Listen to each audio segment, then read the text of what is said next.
Good morning, guys. Starting a new week here in English. Here's the plan for the week, just so you guys are aware. Today and tomorrow we're going to talk about this topic, singular possessive nouns. Wednesday and Thursday we're going to talk about plural possessive nouns. And then Friday, that's going to be our nouns test. So we're really going to wrap up our whole big, long nouns unit this week.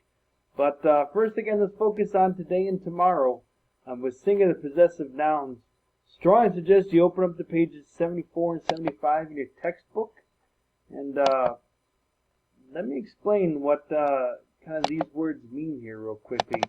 Well, first of all, you probably remember what singular noun is, right? Singular means one. It just names one thing. A duck, a boy, a desk, just one thing.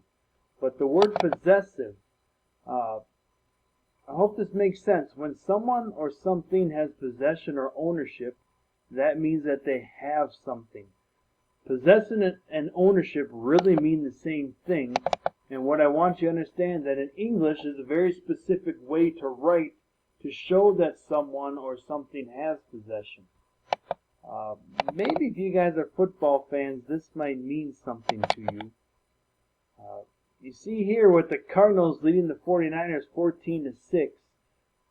It's fun to know that the Cardinals are winning, but here's what I want to focus on is this time of possession right here. And what that means in the football world is the time of possession is how much time in the first half the Cardinals team had the ball. They had the ball, had ownership of the ball for 10 minutes and 11 seconds. The 49ers had the ball in their hands for 19 minutes 49 seconds. That's what that word means, the time of possession in football. Well, again, we're not talking football as much as I'd want to. We're talking English. And take a look here. A singular noun that shows ownership or possession of something usually adds apostrophe S. Remember to ask who or what owns something and what do they own. For instance, if you want to talk about a pen belonging to the teacher, well, you know the teacher has ownership or possession of the pen. And the way you write that is you add an apostrophe S. Now, please notice, again, going back to the singular noun, we're talking about a teacher, one teacher. We know that because it just is teacher. It doesn't have an S to make it plural, just singular. Well, to make it show ownership, you add apostrophe S to the singular noun. Notice, we're going to talk about this especially tomorrow, we did not make this plural. Not at all. That's why this apostrophe is so important, because that's what shows ownership in the English language. It's the teacher's pen.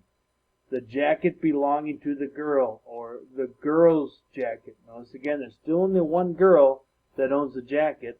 That's what the apostrophe S shows. The window belonging to the building. The building's window.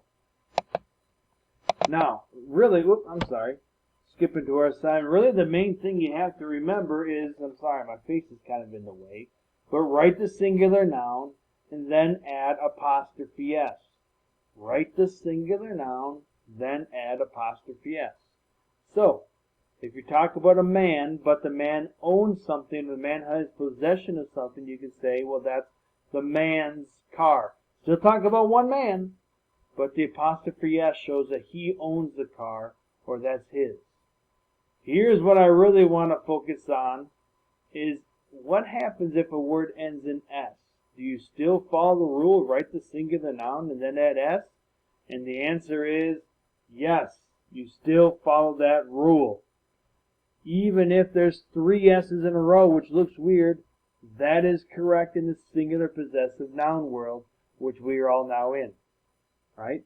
We're still talking about one dress, but maybe it's the dress's, right? The dress's ribbons look nice. D-R-E-S-S apostrophe S. If you like S's, that's the word for you, but that is correct. And so on and so forth. You want to show the girl owns something? Add apostrophe S. You want to show the school owns something? You add apostrophe S. That's exactly what you guys are going to be practicing for your assignment. Please notice you have a singular noun at the very back of each sentence. You need to show that it shows ownership by adding apostrophe S. Remember the rule. Write the singular noun, then add apostrophe S. This will get tougher later in the week, but for right now, that's it. That's the rule.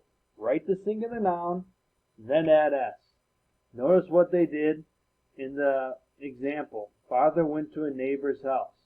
Here's a singular noun. They wrote it and they added apostrophe S. It is that easy today, guys. Don't make this difficult. Notice, if you're trying to say blank keys were missing, father, you write father, singular, and then add apostrophe S to have father's keys were missing. This, my fine folks, is your assignment for this Monday. We're going to review this tomorrow, and then again later in the week get the plural possessive nouns. But today, focus on numbers 1 through 14. Have a wonderful day as you praise your Savior.